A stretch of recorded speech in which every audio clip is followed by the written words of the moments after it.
여러분 안녕하십니까? 오늘은 창세기 12장에 나오는 아브라함을 하나님께서 부르는 그 사건에 대하여 같이 묵상하는 시간을 갖도록 하겠습니다. 창세기 1장에서부터 11장까지 내용을 보면 항상 하나님께서는 우리 인간에게 은혜를 주시고 축복해 주십니다. 그런데 인간은 자꾸 하나님을 배반하고 그 하나님을 거역하죠. 그래서 심판을 받죠. 그럼에도 불구하고 하나님은 하나님의 계획을 이루시기 위하여 또다시 은혜를 주시고 또 인간은 또 배반하고 하는 일이 반복되어 왔습니다. 지난 시간에 우리가 같이 나누었던 11장의 바벨탑 사건도 그런 것이었죠. 하나님께서는 하나님을 대항하는 그 바벨탑 사건의 사람들에게 은혜로 대우해 주셔서 그들을 분산시켰습니다. 이렇게 하나님을 계속 거역하는 저들을 하나님은 앞으로 어떻게 하셔서 그들을 구원해 주시고 하나님 나라를 회복시킬까요? 그 이야기가 12장에서부터 시작되는 아브라함을 부른 사건입니다.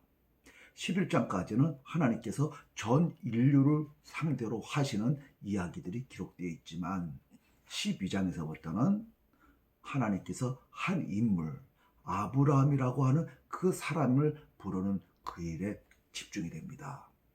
그래서 12장부터는 아브라함 한 명의 이야기가 나오고 그 후에는 그의 아들 이삭, 그 후에는 그 야곱 등등 후손들에게 이야기가 집중됩니다. 그 후에 출애굽기에는 이스라엘, 그 이후로는 이스라엘 민족에 집중되죠. 왜 한 사람을 택하고 그를 통하여 만들어진 한 민족에 집중할까요? 이제 다른 이방인들 온 인류로 하나님께서 관심이 없나요? 그렇지 않습니다. 온 인류를 구원하려는 하나님의 계획은 변함이 없습니다. 그러나 한 사람을 택하고 그 사람 아브라함의 후손 중에 오실 메시아를 통하여 온 인류를 구원하려는 하나님의 계획을 하나님께서 진행해 나가십니다. 이 사실을 우리가 잊지 말아야 되겠습니다. 하나님께서는 한 번도 이방인을 포함한 온 인류를 구원하려는 계획을 버린 적이 없습니다. 그러한 그 기초 사상 속에서 12장을 보도록 해야 될 것 같습니다. 하나님께서 아브라함을 택했습니다. 그를 불러서 너희 집을 떠나 내가 지시하는 곳으로 가라고 합니다. 그리고 그에게 복을 주시고 또 땅의 모든 족속이 너로 말미암아 복을 얻을 것이라 라고 무조건적인 은혜의 약속을 주십니다. 여기서 우리는 질문을 하게 됩니다. 하나님께서는 왜 아브라함이라는 이 사람에게 이러한 커다란 축복을 주실까? 아브라함이 어디 좋은 점 갖고 있을까? 특별히 신앙이 좋았을까? 질문하게 되죠. 성경은 그렇지 않다고 말합니다. 성경에 오히려 그 시대에 같이 살았던 사람들 중에 아브라함보다 훨씬 믿음이 좋았던 두 사람을 예를 들고 있습니다. 그 첫 번째 사람이 멜기세덱입니다. 창세기 14장에 보면 아브라함이 멜기세덱을 만나는 장면이 나오는데 멜기세덱이 아브라함에게 축복해 주죠. 멜기세덱은 살렘이라고 하는 한 지역의 그 도시국가의 왕이었고 동시에 하나님의 제사장이었습니다. 굉장히 믿음도 좋고 인격도 고매한 그런 분이었던 것 같습니다. 나중에 신약 성경 히브리서의 기자는 멜기세덱을 후에 올 예수님 그리스도의 예표적 인물이었다고 말하고 있습니다. 그러니 멜기세덱이 얼마나 신앙이 좋은지는 알 수 있죠. 그러나 하나님은 멜기세덱을 택하여 그의 후손 중에 메시아가 나올 거라고 말씀하지 아니하셨습니다. 누구를 택했나요? 아브라함을 택했습니다. 또 다른 인물이 한 명 있습니다. 욥기에 나오는 욥입니다. 욥 역시 아브라함과 같은 시대를 살았고 무척이나 믿음이 좋은 자였습니다. 욥기 1장 1절에 보니까 그 사람은 온전하고 정직하여 하나님을 경외하며 악에서 떠난 자더라 라고 표현하고 있습니다. 말씀에 하면 그야말로 완벽한 자죠. 우리가 욥기를 읽어서 알고 있지만 그 온갖 그 고통 속에서, 그 고난 속에서 단 한 번도 하나님을 원망하거나 저주하거나 하는 말을 하지 아니하고 끝끝내 참지 않습니까? 굉장한 신앙의 소유자고 인격의 소유자입니다. 그러나 하나님께서는 욥을 택하지 않았습니다. 욥의 후손 중에 메시아가 태어나도록 말씀하지 않았고 아브라함을 택하고 그의 후손을 통하여 천하만민을 복을 받게 하겠다. 다시 말해서 그의 후손을 중에 메시아가 나오게 하겠다고 하나님께서 말씀하십니다. 왜 그랬을까요? 우리는 모르죠. 또 아브라함이 그럼 적어도 예수님을, 아니 하나님을 믿고 있는 그런 자였나요? 그렇지도 않습니다. 여호수아 24장에 보니까 그 아브라함의 집은 대대로 우상 숭배하는 집이었다고 합니다. 여호수아 24장 2절에 보니까 이스라엘의 하나님 여호와께서 이같이 말씀하시기를 옛적에 너희 조상도 아브라함의 아버지 나홀의 아버지 데라가 강 저쪽에 거주하여 다른 신들을 섬겼으나 갈대아 우르라고 하는 그 유프라데스 강 건너편에 있는 그 지역에서 다신론, 그 여러 우상신들을 섬기는 집안의 사람들이었습니다. 그 중에 태어난 아브라함을 하나님께서 찾아가셔서 그에게 명령을 내리십니다. 너는 고향을 떠나라. 내가 지시하는 땅으로 가라. 이 말씀 들은 아브라함 순종하기가 쉬웠을까요? 어쩌면 청천벽력 같은 그런 소리였을지도 모릅니다. 나이가 이미 75세고 여기서 기반을 잡았는데 이 기반 잡은 이 지역을 버리고 아무도 알지 못하는 그 지역에 가는 일 쉬운 일 아닙니다. 더구나 그 시대 속에서 다른 타 지역에 가면 굉장히 위험할 수도 있습니다. 시족사인 그때 누가 나를 해하면 나를 원수로 갚아줄 사람이라도 있기 때문에 비교적 안전한데 고향을 버리고 떠나면 굉장히 위험하죠. 그러나 하나님께서 가라고 명령하시고 강권적으로 그에게 믿음을 주셔서 갈 수 있게 만드십니다. 그리고 그에게 약속을 주시죠. 내가 너로 큰 민족을 이루고 복을 주게 한다 그러고 너는 복이 되겠다고 하고 또 땅의 모든 족속이 너로 말미암아 복을 얻게 하겠다라고 말을 합니다. 복이라는 말을 여러 번 반복하죠. 하나님께서 주신 무조건적인 약속이었습니다. 그럼 이 복은 어떤 뜻이었을까? 우리는 이 시대를 사는 우리는 복하면 어떤 물질적인 복 또는 뭐 건강의 복 또는 뭐 자손이 많아지는 복 이런 거 생각하기 쉽죠. 성경에서도 그런 뜻일까요? 우리는 성경의 맥락 속에서 문맥 속에서 이 복이 무엇인가를 이해해야 될 것입니다. 창세기 문맥 속에서 한번 보도록 하죠. 복이라는 단어가 제일 처음에 나타난 곳이 창세기 1장 28절입니다. 12장 2절과 3절에 나오는 복이라는 단어와 히브리어가 동일한 그 단어를 사용하여 아담과 하와에게 하나님께서 복을 주시며 이런 축복의 말씀을 해주십니다. 1장 28절을 보면 하나님이 그들에게 복을 주시며 그들에게 이르시되 생육하고 번성하여 땅에 충만하라. 땅을 정복하라. 세상의 모든 것을 다스리라 라고 말을 합니다. 이것이 복이었습니다. 하나님께서는 자기 형상을 닮은 아담과 하와를 만드시고 그들이 하나님 대신해서 왕노릇하며 지상의 모든 피조물들을 다스리라는 거죠.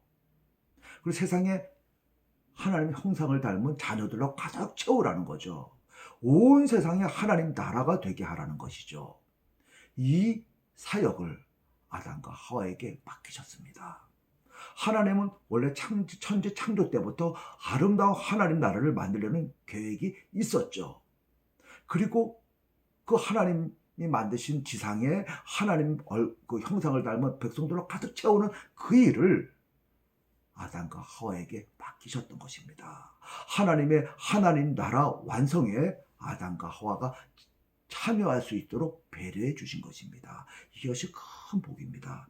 또 창세기 2장 3절에 보면 하나님께서 일곱째 날에 안식하시는데 그 일곱째 날을 복되게 하시고 거룩하게 하셨다고 합니다. 그러니까 복되게 하는 것은 거룩하게 하는 것이었습니다. 하나님의 백성들, 거룩한 백성들이 가득 차는 거, 바로 이런 거 복이었습니다. 그 구체적인 그 예가 창세기 2장에 나타납니다. 에덴 동산을 만들고 아담과 하와를 거기다 데려다 놓죠. 에덴 동산은 우리가 지난번에 공부했다시피 최초의 성전이었습니다. 그리고 아담과 하와는 최초의 제사장이었죠. 그러니까 아담과 하와는 한편으로 왕 노릇하며 다스리며 한편으로는 제사장 노릇하며 하나님을 섬기는 자였습니다. 그리고 잘 다스려서 생육하고 또 번성해서 에덴 동산을 확장해 나가서 온 세상을 에덴 동산 만드는 것, 그것이 하나님 나라를 완성하는 것이었습니다.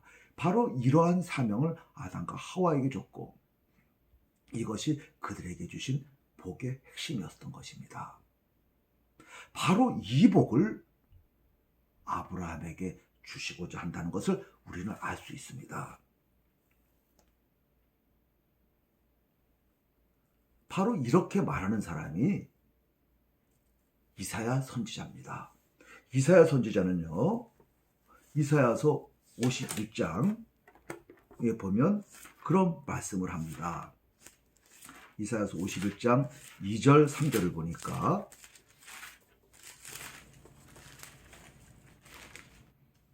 이렇게 되어 있습니다.